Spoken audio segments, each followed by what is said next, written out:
Oi pessoal, tudo bem? Para quem não me conhece, eu sou a nutricionista Cíntia Nístico e hoje eu trouxe para vocês a continuação da vitamina B12. Então eu falei num outro vídeo que eu vou deixar aqui no card para vocês, o início ali um pouquinho da vitamina B12, então algumas curiosidades, um pouquinho da absorção, um pouquinho da deficiência, dos sintomas também da deficiência. E hoje vai ser a continuação, que aí eu dividi para não ficar muito longo os vídeos. Então eu vou falar hoje para vocês, continuando na parte de deficiência ali, quais são as pessoas que podem estar com risco de deficiência, né, que tem mais risco de ter, ou que precisam de suplementação. Então vamos lá. Grávidas e lactantes, a gente sempre tem que estar atenta, porque a demanda delas é maior. E aí, se a grávida estiver ali deficiente, pode ocasionar um defeito no tubo neural do bebê. Também é importante a gente avaliar ali as crianças, que elas podem também estar deficientes. Veganos, então estritos ali, que não comem nada de origem animal, podem também ter deficiência. E também os vegetarianos que comem também ovos ou laticínios, mas que comem com pouca frequência. Então, outro grupo que a gente tem que estar atento são os idosos.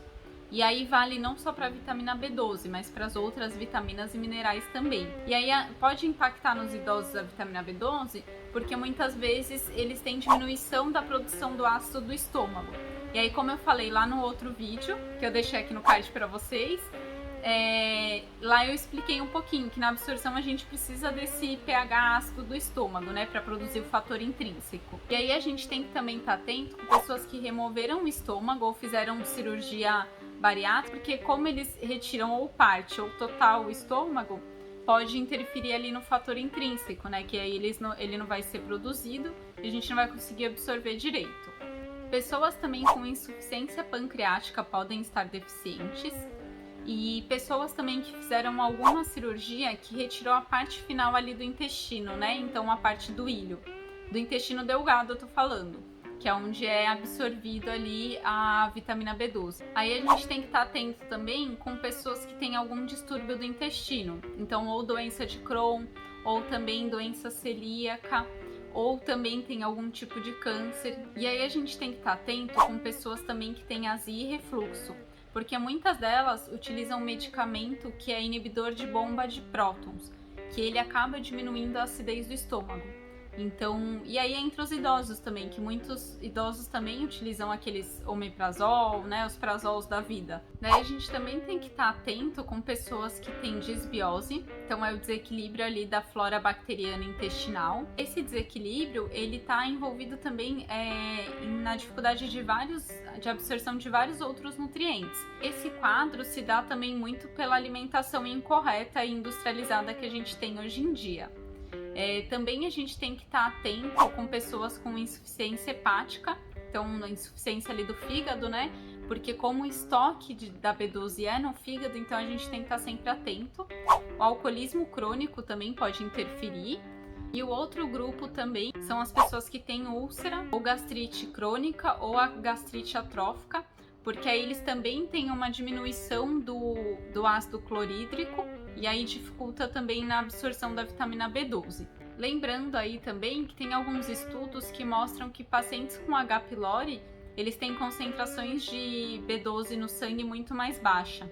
Então a gente tem que estar sempre atento a esse grupo. Então como que a gente consegue fazer o diagnóstico da deficiência da vitamina B12? Então eu costumo pedir ali o exame de vitamina B12 no sangue. E aí ele tem uma faixa de referência que vai ali de 185 a 1000 picogramas por ml. E aí, assim, não significa que está dentro dessa referência que esteja um nível bom. Porque às vezes a gente já está dentro dessa referência, mas já está começando a ter deficiência e ainda não apresenta todos aqueles sintomas que eu falei. Então, o nível ali que a gente teria que manter para se prevenir seria acima de 500 picogramas por ml. Isso do exame de sangue da vitamina B12. Então, abaixo desse valor de 500 picogramas por ml, começa a já ter um aumento ali no ácido metilmalônico. Que lembra que eu falei para vocês lá atrás que ele é um dos componentes que aumenta ali, né? Além da homocisteína. E aí, quando é possível, é legal fazer também outros exames. Porque quando a gente mede só a vitamina B12 no sangue, ela não é tão precisa, porque ela tem ali a fração inerte, que é a B12 ligada à aptocorrina que eu falei para vocês, e tem a fração ligada à transcobalamina 2, que é a fração que a gente consegue utilizar. E aí os outros dois exames que é legal fazer também é pedir as concentrações da homocisteína no sangue. Então a homocisteína, na verdade, ela serve também para diagnosticar as doenças cardiovasculares, neurológicas, só que ela também é importante porque ela aumenta quando a gente tem a deficiência ali da B12. E aí também é legal pedir a dosagem também do ácido metilmalônico ali no sangue, porque ele também tem esse aumento quando a gente também está deficiente. E aí ali por último seria o exame de sangue, que ele é o último a ter as alterações. Então a gente começa ali tendo uma queda da B12, vai diminuindo. Quando atinge já ali os níveis do exame de sangue, a gente tem hemoglobina baixa e o volume corpuscular médio alto. E aí a gente já vai ter ali a anemia megaloblástica. Então, por isso que é importante a gente estar ali dentro daquele padrão ali do exame de vitamina B12 acima de 500 e também medir o ácido metilmalônico e a homocisteína, porque senão quando chega já no exame de sangue, que altera o exame de sangue, a gente já está às vezes muito deficiente. Então, a gente tem como estar avaliando antes, né? E aí, qual seria o tratamento para a vitamina B12? Então a vitamina B12, quando ela está muito deficiente, está no estado muito grave, então costuma-se dar uma dosagem muito alta para poder recuperar logo, e porque senão se tornam os danos neurológicos se tornam irreversíveis. Então é interessante a gente ter uma recuperação mais rápida. Então as doses acabam sendo mais altas, aí depois vai diminuindo então essa dosagem de vitamina B12. E aí tem algumas pessoas que elas vão precisar sempre ser suplementadas.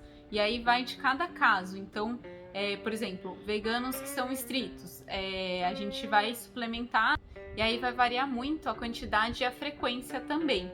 Então aí a nutricionista ou o seu médico que vai conseguir definir ali com você qual que vai ser aquela dose de manutenção, né? Outra coisa interessante de falar é que às vezes são utilizadas doses muito altas para pacientes que têm já algum comprometimento ali no trato gastrointestinal, então que, por exemplo, removeram o estômago, então eles não vão produzir ali o fator intrínseco. Só que sem o fator intrínseco a gente consegue absorver 1%. Então o que acontece? Às vezes a gente dá uma dosagem muito mais alta para poder absorver pelo menos 1% e ficar dentro da dosagem que deveria ser consumida. Então acontece também essa forma de tratamento, e aí dependendo da dosagem é só o médico mesmo, porque a nutricionista tem um limite ali de dosagem para poder suplementar, né? Então a gente tem algumas vias ali para administrar essa suplementação. Então pode ser injetável ou sublingual, e aí dependendo tem que ser o médico que vai suplementar, porque a nutricionista também tem algumas restrições ali na suplementação. E aí essa forma, ela não utiliza o trato gastrointestinal. Então poderia ser para pacientes que, por exemplo, fizeram a bariátrica, né? E a gente também tem a suplementação via oral. Então essas são as formas de tratamento. Então agora eu vou falar para vocês alguns fatores que atrapalham ali a absorção, né? Então a gente tem a hipocloridria, então a diminuição do ácido clorídrico, que acaba impactando. A gente também tem a falta do fator intrínseco, que atrapalha também a absorção. A gente também tem doença autoimune, porque aí ela pode fazer com que as nossas células do corpo vão destruindo o fator intrínseco ali, e aí a gente também não consegue absorver muito bem a vitamina B12 e aí gera anemia perniciosa. E aí a gente também tem alguns medicamentos, então a metformina, os antiácidos, que nem eu falei para vocês, omeprazol, esomeprazol, né, e por aí vai. E a gente também tem os contraceptivos orais. Então existem aí algumas formas de suplementação.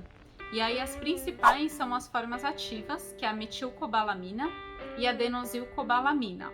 Então a outra forma seria a forma natural da vitamina B12, que é a hidroxicobalamina, que é encontrada nos alimentos. E a gente tem mais uma outra forma, que é a cianocobalamina. Então ela é mais estável, só que ela pode causar toxicidade, então ela também não é tão utilizada. Então a gente tenta preferir ali as formas ativas mesmo da vitamina B12. E agora a gente vai falar um pouquinho do excesso da vitamina B12. Então, para alguns, o excesso pode causar ali mais espinhas e acne, né? Então pode ser ruim. Para quem faz atividade física, muitas vezes quando faz atividade física e vai medir os níveis séricos da vitamina B12, pode dar níveis aumentados, porque faz com que o nosso fígado acabe liberando mais vitamina B12. O excesso também pode estar relacionado ao câncer de estômago, ao câncer do fígado, né, o hepático, o de mama, o de cólon e o de pâncreas também. E alguns excessos podem ocorrer também pela ingestão mesmo. Então, às vezes tem gente que suplementa sem saber e aí acaba tendo o excesso também da vitamina B12. Então, agora eu vou falar um pouquinho da recomendação da ingestão da B12. Então, quanto que a gente precisa ali por dia. Então, acima de 14 anos, tanto homens como mulheres precisam de 2,4 microgramas por dia. Gestantes precisam de 2,6 microgramas por dia. E lactantes, que estão amamentando, precisam de 2,8 microgramas por dia. Eu vou falar agora um pouquinho de onde a gente pode encontrar a vitamina B12. Então, como eu falei lá no primeiro vídeo, ela só pode ser encontrada em produtos de origem animal.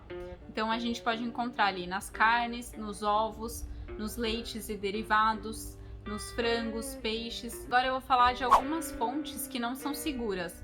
Então, muitos veganos ou vegetarianos acabam ingerindo algumas outras fontes que são ali análogos da vitamina B12. Então a gente tem a vitamina B12, mas a gente não consegue utilizar no nosso organismo. Entre eles a gente tem os alimentos fermentados, como o miso, o tempê, levedura de cerveja. Então são análogos ali, a gente não consegue utilizar. E a gente também tem as algas, então tem a espirulina, clorela e algumas outras algas. Então não confiem nessas fontes, porque às vezes vocês estão ingerindo achando que está conseguindo consumir aquela quantidade, mas às vezes a gente fica deficiente porque a gente não consegue utilizar como a vitamina de origem animal. Essa é a única vitamina que os veganos estritos têm que realmente estar atento, porque provavelmente vai ter que suplementar sim. A gente tem aquele estoque que nem eu falei, mas às vezes ele pode não durar tanto tempo, porque às vezes a gente já tinha uma absorção inadequada antes. Então é importante a gente estar sempre atento e estar fazendo exames para poder ver se vai ser necessária a suplementação e qual seria ali a dose de manutenção. Então é isso, pessoal. Se vocês gostaram, deixem aí um like, se inscrevam no canal, compartilhem também com as pessoas que vocês conhecem, porque muitos podem estar deficientes ou podem ser veganos. Escrevam aí também nos comentários se vocês gostaram desse tipo de tema, né, sobre vitaminas. Se foi de uma forma didática ou se ficou muito difícil de entender, se vocês ficaram com alguma dúvida. Embaixo na descrição eu sempre deixo também os meus contatos. Então tem aí o Instagram, o Facebook, também a gente tem aí o site, tem o blog, que aí no blog eu sempre deixo o material mais completo, que aí vocês podem também salvar, imprimir. Também tem um canal aí para vocês agendarem consultas. Então, às vezes, se você estiver deficiente de B12, ou às vezes tem alguma doença, ou às vezes quer perder peso, ou também ganhar massa muscular, então podem entrar em contato comigo. E se tiverem alguma dúvida, deixem aí nos comentários. E é isso, pessoal. Até a próxima!